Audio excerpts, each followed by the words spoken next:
Hello everyone and welcome back to my channel. আশা করি সবাই ভালো আছেন, আল্লাহর রহমতে আমিও খুব ভালো আছি। সো শীতের নতুন একটি রেসিপিতে আপনাদের সবাইকে স্বাগত। আর আজকের নতুন রেসিপিটা হচ্ছে শীতের দিনের পেঁয়াজ পাতা ভাজা। আর এই পেঁয়াজ পাতা যদি আলু দিয়ে হয় তাহলে তো আর কোনো কথাই নেই। এদিক দিয়ে আমি কড়াইয়ের মধ্যে হাফ কাপ পরিমাণ সরিষার তেল দিয়ে দিয়েছি, আর একটা পেঁয়াজ কুচি করে দিয়েছি, দুটো রসুন কুচি করে দিয়েছি, সাথে হাফ চা চামচ হলুদের গুঁড়া আর সাথে হাফ চা চামচ মিক্স মশলা দিয়েছি। মিক্স মশলাটা দেওয়ার পরিবর্তে হচ্ছে কি আর কোনো মশলা দেওয়ার প্রয়োজন পড়তেছে না। তো আমি এই পর্যায়ে হচ্ছে তেলের মধ্যে আলুটা দিয়ে সাথে কিছুটা গাজর দিয়েছি। আর গাজরটা দেওয়ার কারণে হচ্ছে কালারটা খুবই সুন্দর আসবে। এই পর্যায়ে চুলার আঁচটা মিডিয়ামে রেখে হচ্ছে আলুটা আর গাজরটা 3 থেকে 4 মিনিটের মতো ভেজে নিব। এই পর্যায়ে দিয়ে দিচ্ছি 1 চা চামচ লবণ। এখন আমি অ্যাড করব কচি করে রাখা কাঁচামরিচ, আর কাঁচামরিচটা দিয়ে হচ্ছে আমি কিছুক্ষণ নাড়িয়ে নিব।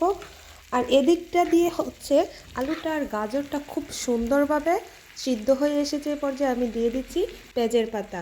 আর পেঁয়াজ পাতাগুলো দেওয়ার পর হালকা একটু নাড়িয়ে আমি এটাকে সুন্দরভাবে ঢেকে দিব। চুলার আঁচটা কিন্তু মিডিয়াম হিটে আছে, না হলে কিন্তু আলুগুলো লেগে যেত নিচ দিয়ে।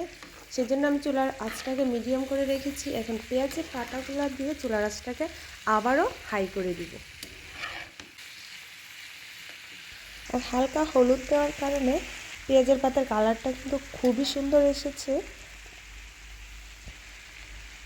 এই পর্যায়ে চুলার আঁচটা একটু হাই রেখে আমি ঢাকনা দিয়ে ঢেকে দিচ্ছি 4 থেকে 5 মিনিটের জন্য। তো 4 থেকে 5 মিনিট পর আমি আবারও ফিরে আসলাম। আর এই পর্যায়ে কিন্তু কিছুটা সিদ্ধ হয়ে গেছে।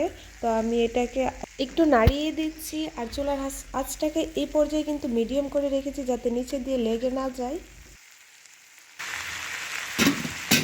এখন সাথে 4 থেকে 5টা আস্ত কাঁচামরিচ দিয়ে দিব ফ্লেভারের জন্য। আর কাঁচামরিচটা দিয়ে হচ্ছে আমি আবারও 2 মিনিটের জন্য রেখে দিব। তাহলে কিন্তু খুব সুন্দর করে আমার সবজিটা হয়ে আসবে। 2 মিনিট পর আমি আবারও ফিরে আসলাম। তো এই পর্যায়ে হচ্ছে আমার সবজিটা খুব সুন্দরভাবে হয়ে এসেছে। সাথে আমি এখন কিছুটা ধনিয়া পাতা অ্যাড করে দিচ্ছি। তো শীতের দিন ধনিয়া পাতা তরকারিতে না দিলে তো তরকারিটা অসম্পূর্ণ থেকে যায়। তো এই পর্যায়ে হচ্ছে আমি সবজিটার সাথে ধনিয়া পাতাটা মিক্স করে নিচ্ছি। আপনাদের সবাইকে অসংখ্য ধন্যবাদ এতক্ষণ কষ্ট করে আমার ভিডিওটা দেখার জন্য। সবাই ভালো থাকবেন, সুস্থ থাকবেন। আবার নতুন কোনো ভিডিওতে আপনাদের সাথে দেখা হবে। সবাইকে আল্লাহ হাফেজ।